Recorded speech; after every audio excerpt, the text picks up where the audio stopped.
Some words stay with you forever. For me, it was when my teacher looked me in the eye and said, "You'll never make it in life." At the time, those words crushed me. I was the student who struggled, failed exams, and never seemed to fit into the mold of what success should look like. But what she didn't know was that her doubt would fuel my fire. Years later, I stood across from her again, this time not as her student, but as the principal investor signing her paycheck.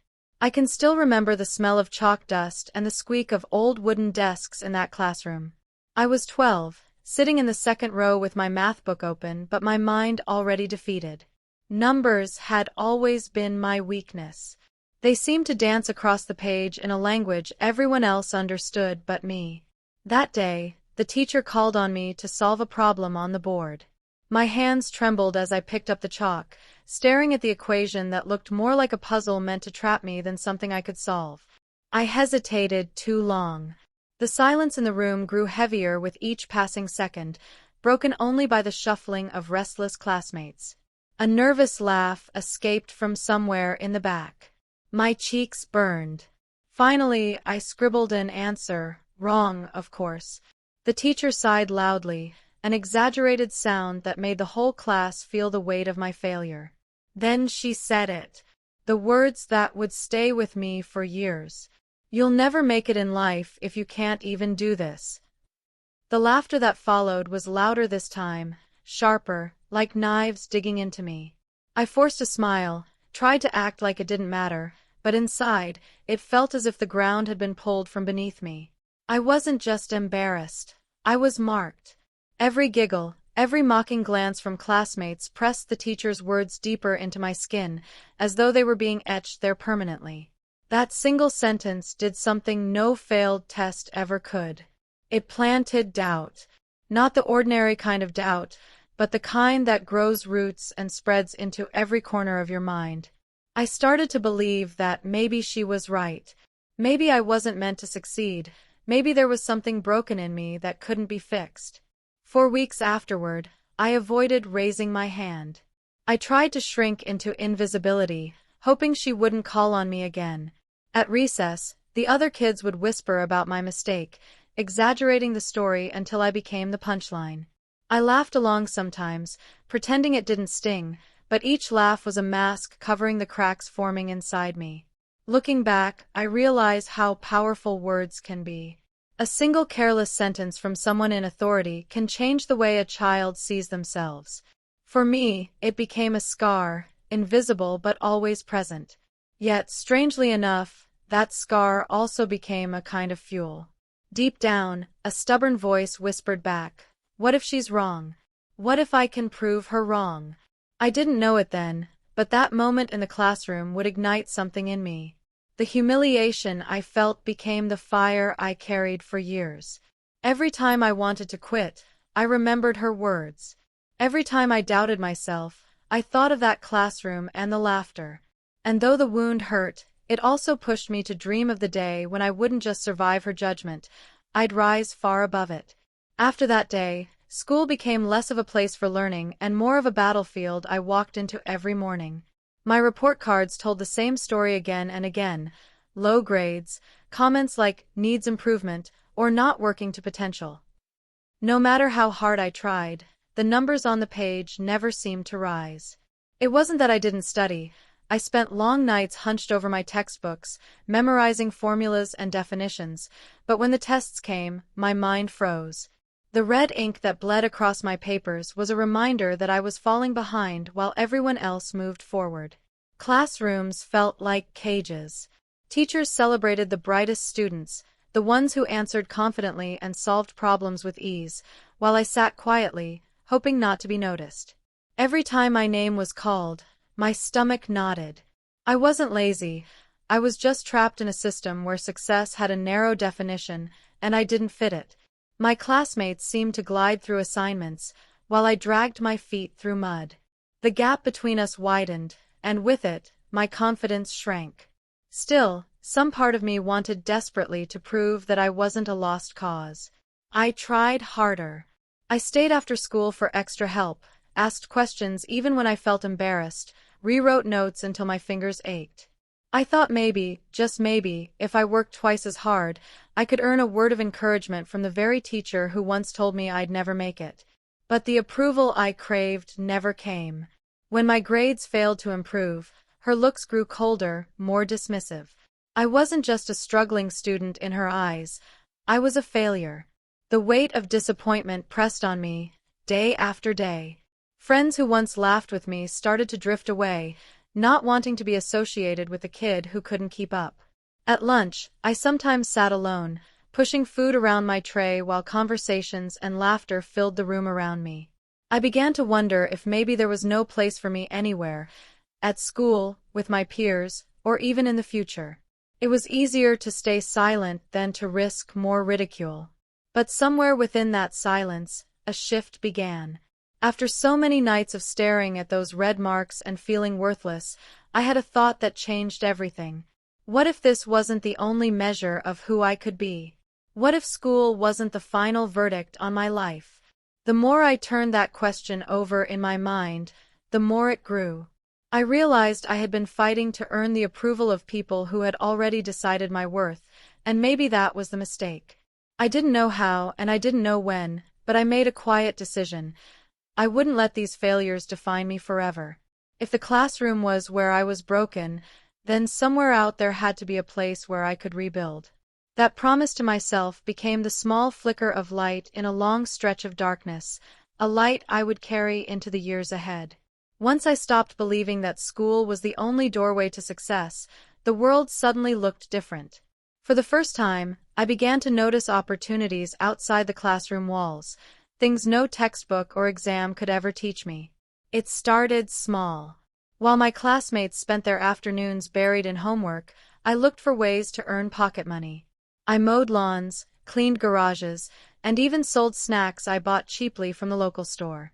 At first, it was just survival, a way to feel useful, to feel capable. But slowly, I realized something important. I was good at finding value where others overlooked it. One of my earliest hustles was fixing up old bicycles. A neighbor gave me one that was rusted and nearly useless, and instead of throwing it away, I spent hours cleaning it, oiling the chain, and replacing the broken parts. I sold it to a kid down the street for more than I ever expected. That moment lit a spark. It wasn't just about the money, it was the thrill of creating value with my own hands, of turning nothing into something. For the first time, I felt a taste of independence, of control over my life that no grade could give me. Curiosity drove me deeper. I started spending time at the local library, not in the school section, but in the shelves about business, biographies, and creativity. I read about people who had built empires from scratch, entrepreneurs who had faced rejection and still made their mark. Their stories felt like oxygen to me. I might not have been the smartest kid in class, but I had resilience, and these books showed me that resilience mattered. The internet became another teacher, one that didn't laugh at my mistakes or tell me I'd never succeed. I spent nights watching videos about marketing, basic economics, even how to code simple websites. I joined forums where strangers from around the world shared advice freely, unlike the classrooms where my questions had been met with sighs. Each discovery gave me a new layer of confidence. I wasn't broken, I just learned differently, and the world outside of school was wide enough to fit me. Soon, I was experimenting with bigger ideas. I bought cheap phone cases online and sold them to classmates for a small profit. I designed simple flyers for local shops that wanted to attract customers, charging a few dollars for my effort. None of these ventures made me rich, but they gave me something far more valuable, the belief that I could carve out my own path. Every dollar I earned was like a piece of armor against the doubt that had once consumed me. I began to see myself not as the failure my teacher had labeled, but as someone with potential waiting to be unlocked. Traditional schooling had tried to measure me by exams and grades, but out here, I could measure myself by persistence, creativity, and grit. And in that realization came freedom. I didn't need anyone's permission to chase success. I just needed to keep moving, keep learning, and keep building. That was the first real turning point of my life. The moment I stopped waiting for validation and started creating it for myself. The more I leaned into the world outside of school, the more I realized that chasing success wasn't just about curiosity, it was about endurance. My days became long, and my nights even longer. While others slept, I stayed awake with a notebook full of scribbles, half-formed ideas, and messy calculations that never seemed to add up. Sometimes it was research on new products I could sell, other times it was sketching out business plans that I barely understood but felt compelled to write down. Sleep became optional, replaced by this relentless drive to find something that would work. But with each experiment came failure. My first real attempt at a business was selling custom t-shirts. I invested what little money I had into designs, thinking everyone at school would want them. Instead, no one bought them. The boxes of unsold shirts sat under my bed like a reminder of my misjudgment. I told myself the next venture would be different. I tried buying and reselling electronics, but half the gadgets didn't work, and the returns drained what little profit I'd made. Another time, I attempted to start a small tutoring service for younger kids, only to realize parents weren't willing to trust someone with grades as low as mine. Each failure stung, but oddly, it didn't break me the way bad grades once had. When I failed a test, it felt like a dead end, a confirmation of my supposed inadequacy. But when a venture failed, I saw it as information, proof of what didn't work, and maybe a clue pointing me toward what might. Slowly, I began to understand that failure wasn't an enemy here, it was a teacher, one far kinder than the ones I had in school. Still, the struggles were real. Money was always tight. Sometimes I skipped meals to save up for supplies. I worked odd jobs, sweeping floors, delivering newspapers, helping at a repair shop, just to keep my tiny ventures alive. My family wasn't convinced either. They looked at my string of failures and shook their heads. "Why don't you just focus on school?" they'd ask. To them, education was the only proven road. To me, it felt like a locked door I could never open, and I wasn't willing to keep pounding on it forever. Rejection came from every direction. Potential clients dismissed me, shop owners laughed at my offers, even friends didn't take me seriously. Yet every rejection added another layer of determination. If someone said no, I would knock on 10 more doors. If an idea collapsed, I would draft 5 more. It was exhausting, but in a strange way, it was liberating too. I was no longer defined by a single failure, but by my willingness to rise after each one.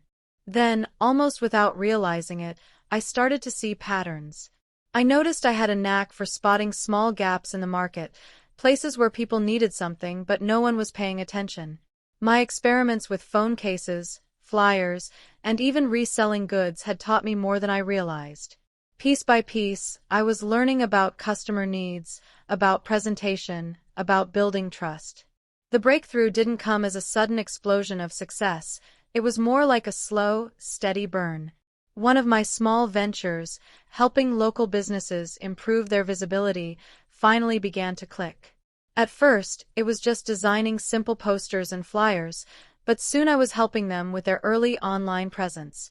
I realized I wasn't just hustling anymore, I was solving problems. And people were willing to pay for solutions. It wasn't glamorous, and it wasn't easy, but for the first time, I felt like I had stumbled onto something sustainable. Each late night, each failure, each moment of doubt had been leading me here, to a place where my creativity and persistence actually mattered. I wasn't just chasing money anymore, I was building something real, piece by piece, against all odds. The first real breakthrough came so quietly, I almost didn't notice it. A small bakery down the street had asked me to design a flyer months earlier. It was nothing fancy, just bold text, some bright colors, and a few photos of cupcakes. But when their sales improved, the owner told another shopkeeper, who then told another. Soon, I had more calls than I could handle. At first, it was still just me, sitting at an old computer late into the night, juggling designs and customer calls, but the demand kept growing. And then, one morning, I received a check that made me stop and stare. It wasn't just a few dollars for pocket change, it was enough to pay rent for months. That was the moment I realized, this wasn't a hustle anymore. This was a business. The growth came fast. Within a year, I could no longer work from the cramped corner of my bedroom. I rented a tiny office space. It was barely big enough for 3 desks, but to me, it felt like a skyscraper. For the first time, I wasn't working alone. I hired 2 friends who believed in my vision, and together, we tackled projects that once would have scared me. Seeing my own team walk through that office door every morning was surreal. I had gone from the student everyone dismissed to the person others looked to for leadership. With each project, the business expanded. Local stores turned into regional clients. Flyers turned into websites, websites into full branding campaigns. The checks grew larger, and so did my confidence. I'll never forget the first time I held a payment that had more zeros than I had ever imagined. I wasn't just surviving anymore, I was thriving. The same family members who once questioned me now spoke of me with pride. My parents, who had begged me to just focus on school, began introducing me to their friends as a business owner. Recognition started to follow. People who once mocked me in school suddenly reached out, curious about how I'd done it. Some asked for advice, others for jobs. Even teachers who had overlooked me before started treating me differently, as though my success had rewritten my history. The irony wasn't lost on me. The same world that had dismissed me now applauded me. And though I smiled at their praise, deep down I carried the memory of every doubt, every rejection. Those memories had built me just as much as the wins had. The shift was more than financial, it was symbolic. I wasn't the struggling kid anymore, hunched over a desk full of wrong answers.